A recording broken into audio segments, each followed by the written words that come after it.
Hola a todos, hoy vamos a arrancar con la clase de diagnóstico por imágenes del páncreas, ¿sí? Y vamos a empezar con un corte anatómico en una vista axial para repasar algo de anatomía, ¿sí? Bueno, recordemos que el páncreas es un órgano retroperitoneal, ¿sí? El retroperitoneo es un espacio que está por detrás del peritoneo parietal posterior. Y es un espacio que no es cerrado. Se comunica por encima con los hipocondrios y por debajo con las fosas ilíacas, ¿sí? Y a su vez, el espacio retroperitoneo está dividido en espacios, ¿sí? Tenemos 3 espacios del retroperitoneo y el páncreas está en el espacio pararrenal anterior. ¿Cuáles son estos espacios? Tenemos el pararrenal anterior, el perirrenal y el espacio pararrenal posterior. ¿Y qué los divide? Hay líneas, ¿sí? Que a veces para imágenes pueden ser imaginarias o no, ¿sí? Son 3 líneas las que dividen los espacios. La primera línea es esta, que como yo les dije es el peritoneo parietal posterior. De esta línea hacia atrás viene todo el retroperitoneo. Esta primera línea, el peritoneo parietal posterior, o sea, la parte posterior del peritoneo, es difícil de ver imágenes, ¿sí? Ahí va a ser una línea imaginaria. La segunda línea es esta, que es la fascia pararrenal anterior. Y la tercera línea es esta, que es la fascia pararrenal posterior. Ambas se unen en este espacio lateral, que es el espacio lateroconal. Estas líneas que mencioné, la fascia pararrenal anterior y la fascia pararrenal posterior, son líneas que miden de 1 a 2 milímetros. A veces con tomografías de cortes muy gruesos de 5 a 10 no se van a ver. Pero si hacemos cortes con tomógrafos de los nuevos que son multislice, que son de alta resolución, como el corte es de 0,9 milímetros, a veces las podemos llegar a ver. Sí las vemos siempre si son patológicas. Bueno, entonces, ¿cómo están constituidos los espacios? Entre primera línea, que es imaginaria, ¿sí? El peritoneo parietal posterior, y la primera línea, que es la fascia pararrenal anterior, está el espacio pararrenal anterior. Este espacio pararrenal anterior, que tiene páncreas, como acá ven, segunda porción de duodeno, y tenemos parte de colon, ¿sí? En este caso, colon ascendente, y acá colon descendente. La segunda línea, que era fascia pararrenal anterior, y la tercera, que es fascia pararrenal posterior, tenemos el espacio perirrenal. Ustedes fíjense que acá está ubicado en color verde, que está comunicado en línea media y tiene los riñones, glándulas suprarrenales, grandes vasos, ¿sí? Como aorta, vena cava y ganglios, ¿sí? Y la última línea, que es la fascia pararrenal posterior, hacia donde termina toda la parte del abdomen, sería el tercer espacio, que es el espacio pararrenal posterior, ¿sí? Y acá generalmente hay solo grasa y algo de estructuras nerviosas, pero nada más. Entonces, el páncreas está en el espacio pararrenal anterior, ¿sí? ¿Y por qué todo esto es importante? Porque toda la patología pancreática se va a ver reflejada en lo que es la fascia pararrenal anterior. Por ejemplo, si hay algo inflamatorio del páncreas, si hay formación de algún tercer espacio, ¿sí? Con líquido, se va a juntar siempre en la fascia pararrenal anterior. Y esto es muy importante para que siempre lo dejen guardado, que cuando encuentran líquido en el espacio pararrenal anterior, hay que mirar el páncreas, ¿sí? Bueno, ¿cómo estudiamos el páncreas? Tenemos estos 3 métodos, ¿sí? Tenemos ecografía, tomografía y resonancia, y los vamos a ir repasando. La verdad que si hay que elegir el primer método para estudiar el páncreas es tomografía, ¿sí? Porque es más anatómico. La ecografía van a ver que tenemos un poco limitado el aire del estómago, que a veces nos puede tapar el páncreas. No se puede ver en todos los pacientes. Pero bueno, a veces el primer estudio que uno tiene accesible es la ecografía. Y la resonancia es muy buena para el páncreas, pero como no está disponible en todos lados, a veces se deja luego de la tomografía. O sea, en resumen, la tomografía sería un buen estudio para empezar a estudiar el páncreas, ¿sí? Bueno, vamos a arrancar. Ecografía, ¿sí? Generalmente para ecografía, como yo les comentaba, tenemos esta limitación de que a veces el estómago nos tapa el páncreas, ¿sí? Por lo cual vamos a necesitar que el paciente tenga un ayuno de 6 a 8 horas, ¿sí? Si no tenemos una distensión gástrica, ¿sí? A veces en algunos centros también les piden al paciente que tome agua. Además de estar en ayuno, hacen que el estómago se distienda y hace de ventana como si fuera la vejiga en una ecografía ginecológica, ¿sí? Eso también a veces se puede utilizar, ¿sí? Pero tenemos que saber que en la mayoría de los pacientes no vamos a ver el páncreas. Es normal que a vos en un informe te llegue y te dicen que no vieron el páncreas por meteorismo, ¿sí? ¿Cómo se hace? Generalmente el paciente está acostado en una ecografía abdominal, ¿sí? El páncreas viene dentro de la ecografía abdominal. Para que ustedes sepan, una ecografía abdominal que piden, van a ver hígado, vaso, páncreas, vía biliar y riñones, ¿sí? Y bueno, el paciente entonces, dentro de esa ecografía abdominal, se evalúa el páncreas, y bueno, el paciente está en decúbito supino y a veces uno va jugando con los movimientos respiratorios, como por ejemplo hacerle respirar, que mantenga el aire, que lo suelte, para ir buscándolo, ¿sí? Generalmente se busca el páncreas en el espacio subsifoideo, con un corte axial, como ahí ven, el transductor de esta manera. ¿Y qué podemos llegar a evaluar? Fíjense que acá tenemos la vena esplénica, que va a ser una estructura siempre anecoica, porque tiene sí líquido, sangre, y siempre que vemos la vena esplénica, todo lo que esté alrededor es el páncreas, ¿sí? Lo vamos a dividir en partes, ¿sí? Cabeza, cuerpo y cola. Y fíjense que acá próximo tenemos hígado y vesícula, ¿sí? Siempre la vesícula también es anecoica por la presencia de líquido, ¿sí? Pero bueno, esto es cómo se vería el páncreas. Recuerden que en una mayoría de pacientes puede no verse. Acá tenemos otro corte. Acá fíjense que a mi izquierda tenemos todo un corte detallado con todas las estructuras que se ven.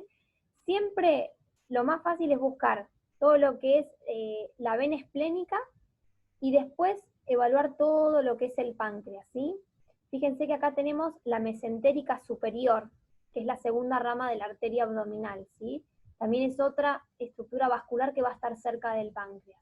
Y en este caso, el páncreas es todo eso. Fíjense que acá tenemos parte del hígado. Siempre el páncreas tiene la característica de ser más blanco, más ecogénico que el hígado, ¿sí? Que esto nos va a ayudar para después ver patología. Y después fíjense que acá tienen dos estructuras. Esto sería la cabeza pancreática, cuerpo y cola. Siempre hay dos estructuras anecoicas en la cabeza, que serían la de este lado, la más inferior es el colédoco, y esta de acá sería la arteria gastroduodenal. Bueno, como dijimos, la ecografía puede ser un estudio general, que además te permite ver el resto del abdomen, pero acuerden que el páncreas puede no verse. Si quedan dudas diagnósticas con la ecografía, o directamente se puede pasar a una tomografía, que es el estudio ideal para evaluar lo que es la anatomía del páncreas, ¿sí? El páncreas tiene una característica, va a tener tiempos específicos, ¿sí?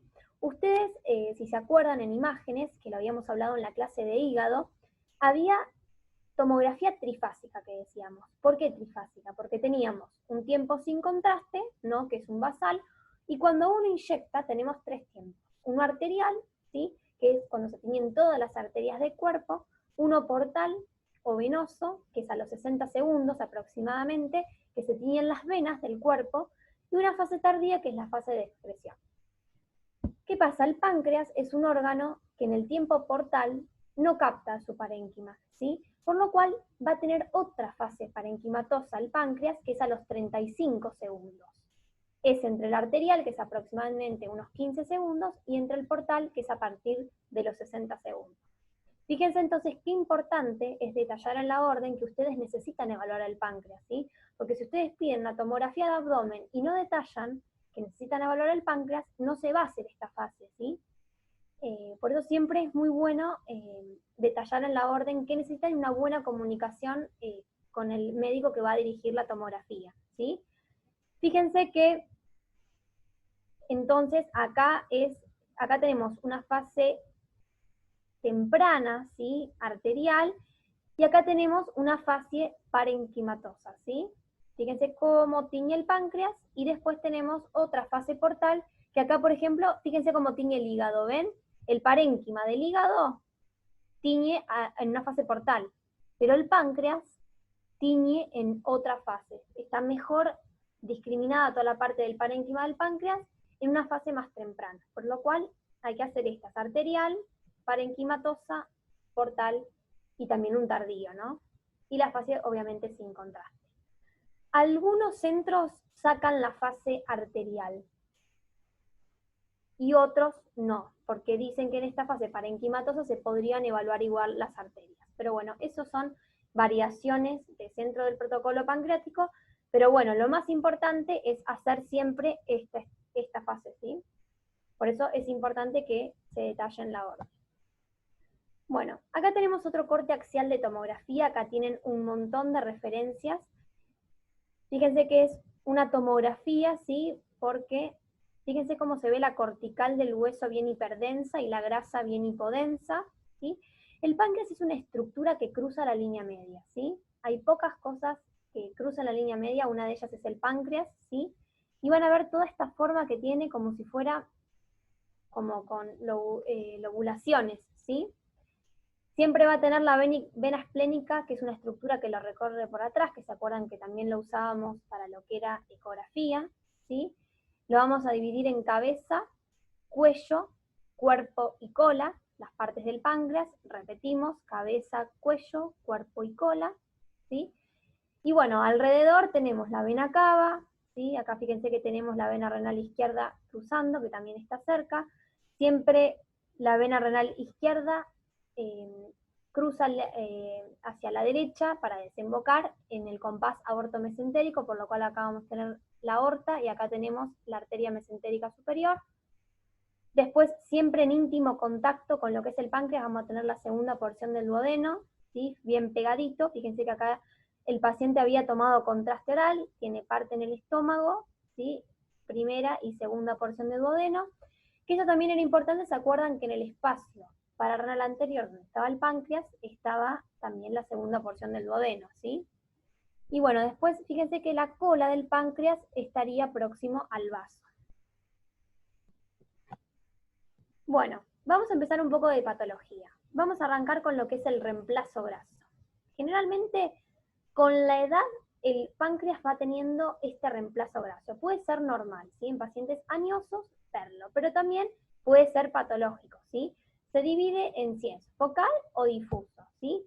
Generalmente, cuando hay un reemplazo graso, o sea, la glándula pancreática tiene grasa y es focal, hacemos un diagnóstico diferencial con neoplasias, ¿sí? Y si es total, podemos hacer un diagnóstico con fibrosis quística, ¿sí? Recuerden que en pacientes añosos puede haber un reemplazo graso normal, que esa es la propia involución de la glándula, ¿sí? Pero estamos hablando de pacientes añosos, ¿sí?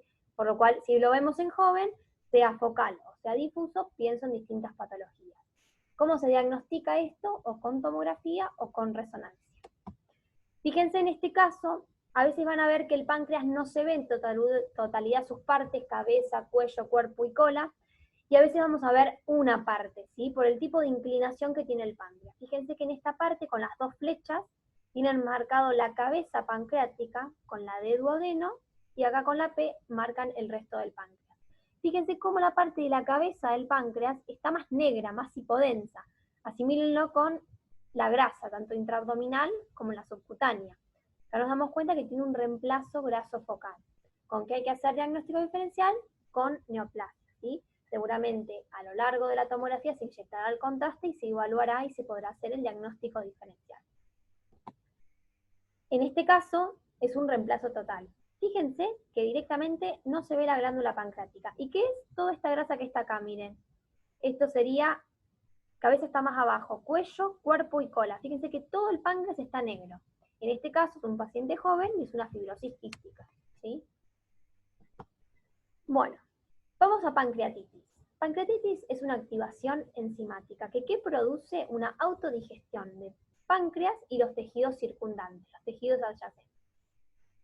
Ustedes seguramente han estudiado las causas, en 90% es litiasis o alcohólica, y en un 10%, que es lo menos, puede estar asociada a traumatismos, fármacos, CPR, posquirúrgica, desconocida, idiopática, entre las más importantes, ¿sí? Pero sepan que en un gran porcentaje las separamos en litiásica o alcohólica.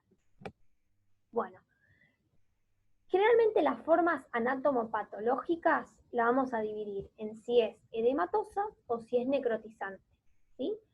¿Y cómo vamos a hacer el diagnóstico?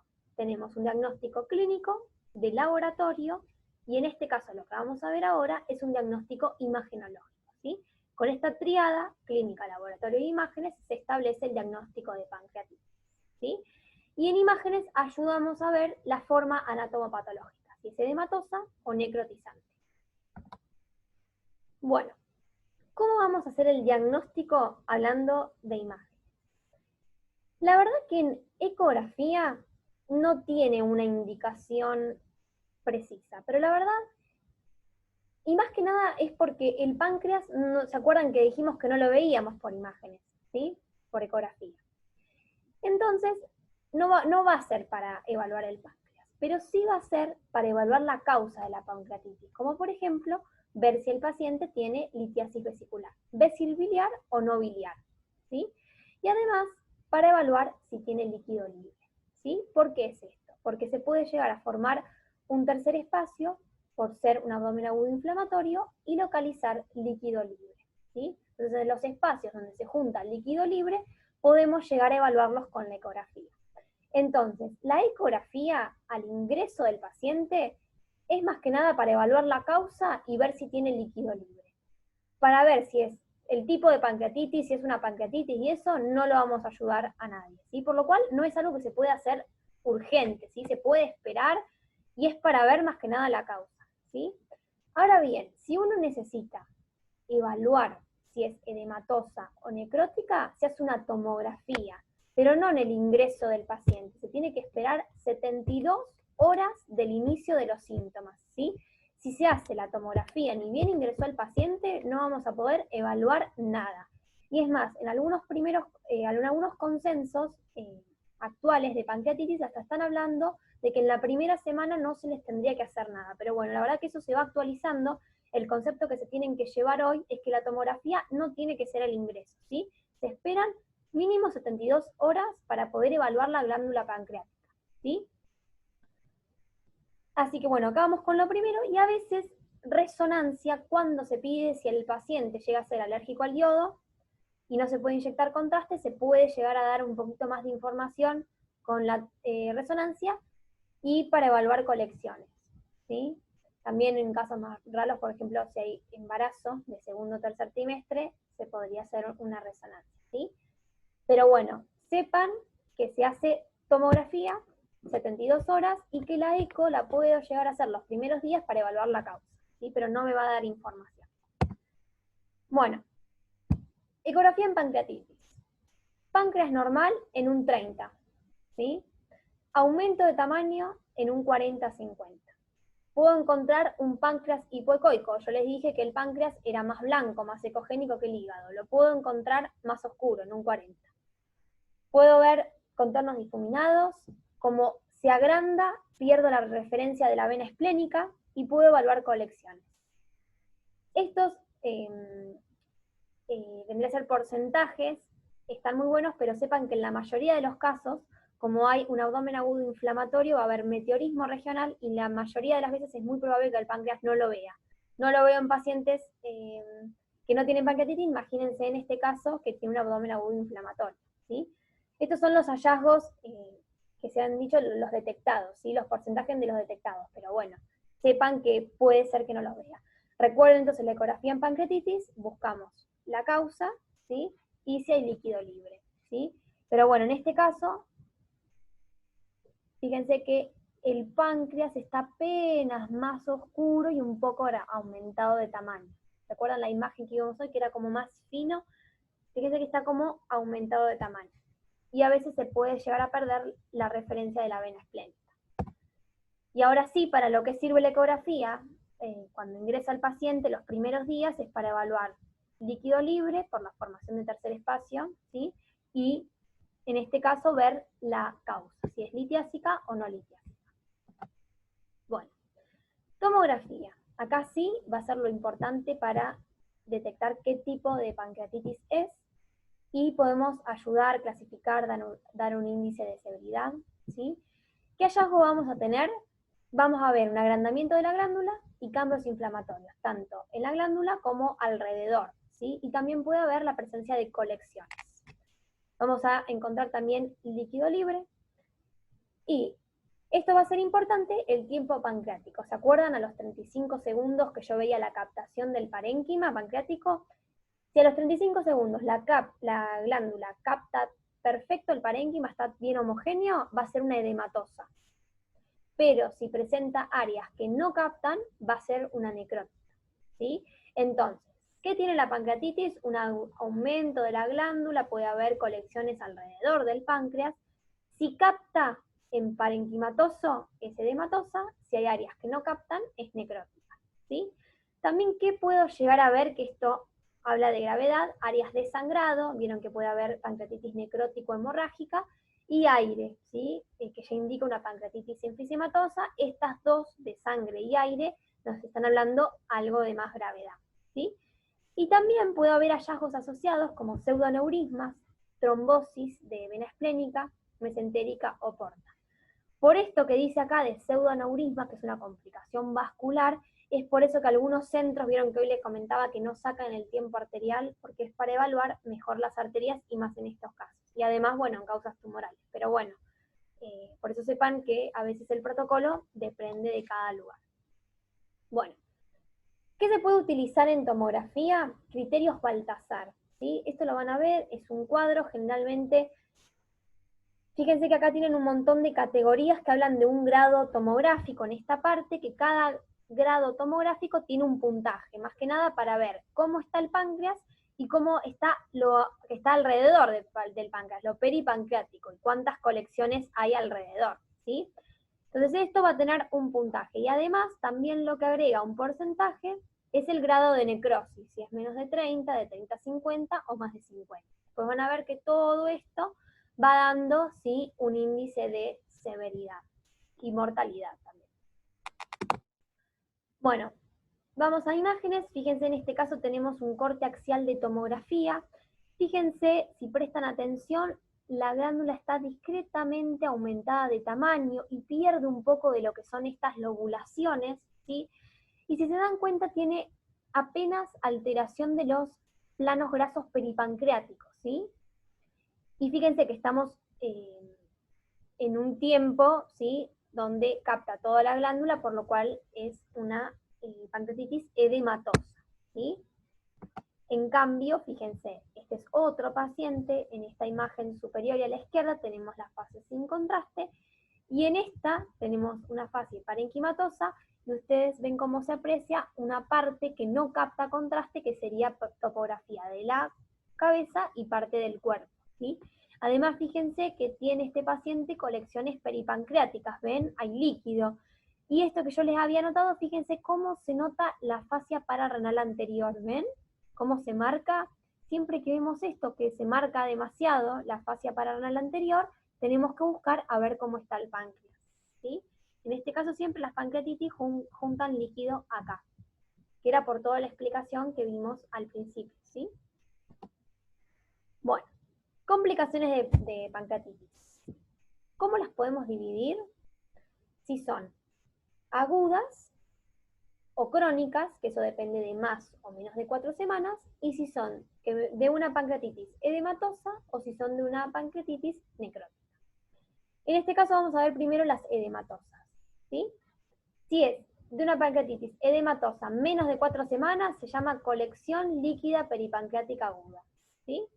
Y si lleva más de 4 semanas, es un pseudoquiste, ¿sí? Que es que evoluciona, ¿sí? Que generalmente el pseudoquiste tiene una cápsula y obviamente tiene un tiempo de más de 4 semanas. Yo acá se los muestro para que lo entiendan. Esta es una colección peripancreática aguda. Fíjense que tenemos toda la parte de la fascia pararrenal anterior, ven, y alrededor del páncreas hay líquido. En cambio, el pseudoquiste lleva más de 4 semanas y tiene una fina pared, ¿sí? Pero todo esto viene de una pancreatitis edematosa.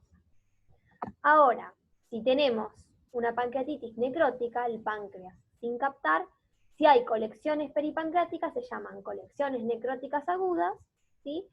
y si lleva más de 4 semanas se habla de necrosis encapsulada. Por lo cual, la complicación entonces depende de qué pancreatitis era, si era de hematosal necrótica, y el tiempo de evolución, más o menos 4 semanas, ¿sí? Vamos a ver los ejemplos. Este, por ejemplo, es un caso, ¿sí? Entonces, fíjense, de una colección necrótica aguda, un paciente que lleva menos de 4 semanas de pancreatitis, con, vemos todo pérdida de la morfología ya del páncreas, ¿sí? Fíjense, son todas colecciones, fíjense, acá tiene un poquito de aire, ven que se ve, y siempre fíjense cómo la fascia está engrosada, la paranal anterior. Y todo esto es densidad líquida, ¿sí? A veces el aire puede ser o por los gérmenes o porque sea algo enfisematoso también, ¿sí? Y bueno, en este caso tenemos todo aire, fíjense. Páncreas y todo aire alrededor. Acá ya estamos hablando más de una pancreatitis enfisematosa, ¿sí? Y bueno, en este caso, fíjense que es un paciente ya más de 4 semanas que viene de una pancreatitis necrótica y en este caso hay ya un absceso, lleva más de 4 semanas de evolución, fíjense cómo tiene toda una colección líquida con niveles hidroaéreos y una pared alrededor.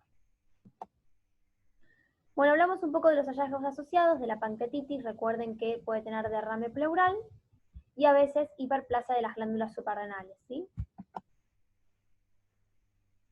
Bueno, resonancia y pancreatitis está un poco discutido. La verdad que el primer estudio sepan que es la tomografía, pero bueno, a veces también se puede realizar resonancia. Y bueno, también se hace con inyección de contraste, ¿sí? Y acá vemos en este caso todas las colecciones peripancreáticas. Bueno, pancreatitis crónica. La pancreatitis crónica hay un reemplazo parenquimatoso por tejido fibroso. Generalmente está relacionada al alcoholismo, fibrosis quística o hipertiroidismo, ¿sí? ¿Qué es lo que podemos llegar a ver? Dilatación del conducto de Wilson y sus ramas, puede haber una atrofia focal o difusa del parénquima, calcificaciones pancreáticas, agrandamiento focal del páncreas, dilatación biliar y alteración de los tejidos grasos peripancreáticos, ¿sí? Fíjense, en este caso tenemos todos estos hallazgos, ¿ven? Hay un Wilson dilatado y se le llama también como arrosariado. Fíjense la forma que tiene el Wilson, ¿sí? Puede haber atrofia del parénquima, el páncreas se puede hacer más pequeño. Recuerden que también puede tener calcificaciones y también se le pueden encontrar pseudoquistes, ¿sí? Que serían como colecciones pancreáticas, ¿sí? Como vimos hoy en pancreatitis aguda. Y a veces, si hay atrofias focales, ¿sí? Pues tenemos que hacer un diagnóstico diferencial con neoplasia, ¿sí? Cuando es algo más focal y no tan difuso. En este caso vemos algo bien característico, esto es una pancreatitis crónica, fíjense toda la cantidad de calcificaciones que tiene. Bueno, vamos a ver patología tumoral, adenocarcinoma ductal, ¿sí? El más frecuente, acuérdense que es una lesión focal sólida, hipovascularizada, con reacción demoplástica e infiltración local. En imágenes, lo más frecuente es que se vea así, una lesión hipovascularizada, y lo más frecuente es que esté en la cabeza del páncreas, ¿sí? Por lo que si va a estar en este lugar, vamos a ver dilatación del colédoco y dilatación del Wilson, ¿sí? Y cuando se inyecta contraste, es una imagen que no capta. Pero como todo el resto del páncreas capta, es una imagen que resalta, ¿sí? Por eso siempre hay que inyectar contraste, para que esta lesión pueda resaltar. Si prestan atención, acá hay un poco de dilatación de lo que es el conducto de Wilson. ¿Qué pasa? No siempre el tumor es hipovascularizado como este. Hay un 30% que son tumores isodensos. ¿Qué sería isodenso? Que sea del mismo color del páncreas. Y entonces ya es más difícil, más que nada si es tamaño pequeño, porque si es algo grande se puede llegar a ver. Entonces acá hay que buscar signos indirectos. ¿Cuáles pueden ser los signos indirectos? Dilatación de la vía biliar, tanto de intrahepática, colédoco como de Wilson, y además se puede ir atrofiando el cuerpo y la cola del páncreas, ¿sí? Esos serían los signos indirectos que nos tienen que hacer sospechar, y cuando hay un tumor isodenso, que yo lo sospecho por signos indirectos, ahí sí se pasa a resonancia. Eso es una de las indicaciones de resonancia en páncreas. En este caso, vemos un corte coronal. Fíjense que en el páncreas, por ahí puede ser algo que nos puede hacer sospechar acá. Recuerden que siempre la cabeza es como más inferior. Y vemos un colédoco dilatado, ¿sí? En un paciente que tiene vesícula. Y parte del Wilson, fíjense que también se ve. Entonces esto nos hace sospechar. ¿Qué se puede hacer cuando pasa esto? Se puede hacer una resonancia, que además la resonancia, la herramienta que tiene es hacer una colangioresonancia, que eso vemos todo la vía biliar. Como en este caso, fíjense que tenemos una colangioresonancia, donde tenemos, fíjense, los hepáticos, ¿sí? Las ramas derecha e izquierda, colédoco dilatado, y acá tenemos un stop abrupto, ¿sí? Y acá lo mismo, Wilson dilatado y stop abrupto. Entonces esto siempre nos hace sospechar en tumor de páncreas. Cuando vean colédoco y Wilson dilatado y los dos abruptos, sospechamos algo en páncreas, ¿sí? Fíjense que acá también sería esto la correlación del átomo y la cola. Menos, pero puede llegar a haber localización del tumor de adenocarcinoma de páncreas en cuerpo y cola. Generalmente dilata Wilson, no va a dilatar colédoco, porque acuérdense que el colédoco está en la topografía de la cabeza pancreática, y generalmente son cuadros que no tienen tanta sintomatología y consultan más por un dolor crónico. Bueno, vimos adenocarcinoma pancreático. Hay también otros tumores pancreáticos que no son sólidos, sino que son líquidos, ¿sí? Que estos son el cistoadenoma mucinoso y el seroso. El mucinoso es el tumor quístico más común. Van a ver que puede ser uni o multilocular, puede llegar a tener tabiques y algunos nódulos murales. También puede llegar a tener calcificaciones. Pero fíjense que generalmente son tumores quísticos que tienen o a veces una o dos tabiques, pero no más, ¿sí? Y pueden llegar a tener nódulos murales que capten contraste, ¿sí? Generalmente son más frecuentes en mujeres. Acá tenemos otro caso, ¿sí? Un tumor quístico. Fíjense qué importante es a veces relacionar la clínica del paciente, porque bueno, en este caso es una lesión que es líquida solamente. Siempre en estos casos, cuando hay dudas, siempre se hace tomografía y resonancia, ¿sí? Y bueno, en este caso el tumor quístico es un cistoadenoma seroso. Fíjense que este se le llama panal de abeja. Fíjense el aspecto que tiene este, sí es multiloculado. Y bueno, es la característica que tiene, entonces en contradicción con el otro, que este es muchos tabiques y el otro tiene algunos solamente, ¿sí? Pero es también un tumor quístico. Y siempre tiene el mejor pronóstico que el sólido, que es el adenocarcinoma. Bueno, espero que les haya gustado la clase y cualquier duda que tengan me consultan. Bueno, nos vemos en la próxima.